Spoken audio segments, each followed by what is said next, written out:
নবী বলবে, ও আল্লাহ, তুমি যদি বিচার শুরু করো,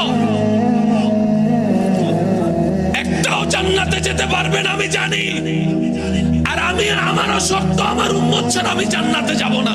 এবার তুমি কি করবা করো, এবার তুমি কি করবা করো, এবার তুমি কি করবা করো। নবীজি প্রথম হাসরের ময়দানে উঠেই প্রথম যে কথাটা বলবেন, ইয়া আখি জিবরাইল আইনা উম্মতি, ও জিবরাইল, আমার উম্মত কোথায়, আমার উম্মত কোথায়, আমার উম্মত কোথায়। আমি মুস্তাফা আমার উম্মত ছাড়া জান্নাতে যাব না, জান্নাতে যাব না, জান্নাতে যাব। আমার উম্মত লাগবে, আমার উম্মত লাগবে। প্রশ্নকারী হয়তো প্রশ্ন করবেন, আপনার উম্মত কার কথা বলছেন? আবু বকর সিদ্দিকের কথা, ওমর ফারুকের কথা, উসমান গনির কথা, মৌলা আলীর কথা, মা ফাতিমার কথা, হাসান ও হুসাইনের কথা। নবী হয়তো বলবেন, না, ওনাদেরকে নিয়ে আমি চিন্তা করি না, আমি তো চিন্তা করছি আমার সেই গুনাহগার উম্মতদেরকে নিয়ে। আমি তো চিন্তা করছি আমার সেই গুনাহগার উম্মতদেরকে নিয়ে, যাদেরকে আমি সুপারিশ না করলে জান্নাতে যাওয়ার কোনো সুযোগ হবে না। আমি আমার উম্মতের কথা ভাবছি। এই বলে নবী যাবেন। রব বলবেন, হাবিব, সবার জন্য রেখেছি, আপনার জন্য রেখেছি মকামে মাহমুদ, মকামে মকামে মাহমুদ। নবী সেদিন বলবে, আল্লাহ, আমার আসনের দরকার নাই, আমার আসনের দরকার নাই। নবী সিজদায় চলে যাবেন, সিজদায় চলে যাবেন রবের দরবারে। কঠিন মুহূর্ত শুরু হয়ে যাবে, চতুর্দিকে নফসি নফসি স্লোগান শুরু হবে। নবী সিজদায় চলে যাবে। নবী সিজদায় যাওয়ার পর আল্লাহ তাআলা বলবেন, ইরফা রাসাক, ও নবী, মাথা কেন নিচু করলেন, সিজদায় কেন পড়লেন? আজকে তো আপনার কান্না করার দিন নয়, আজকে তো আপনার হাসার দিন, আনন্দের দিন, আনন্দের দিন। অন্যদের না নফসি নফসি করার দিন, আপনার তো নফসি নফসি করার দিন নয়, আপনার তো কান্না করার দিন নয়।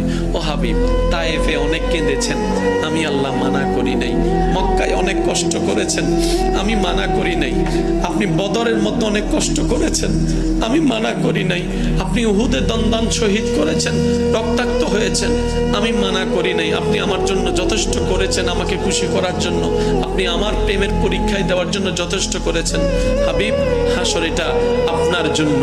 আরে সে হক হে মসনদে রিফাত রাসূলুল্লাহ কি, দেখনি হে হাশর মে ইজ্জত রাসূলুল্লাহ কি।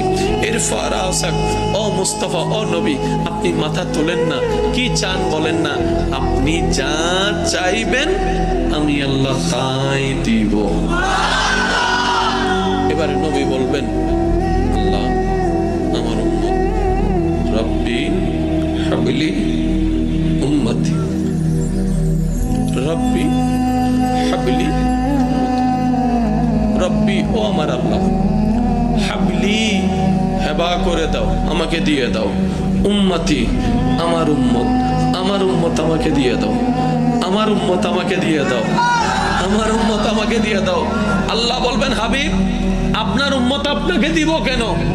আপনার উম্মত তো আমার বান্দা, এগুলার বিচার করতে হবে না। নবী বলবে, ও আল্লাহ, তুমি যদি বিচার শুরু করো,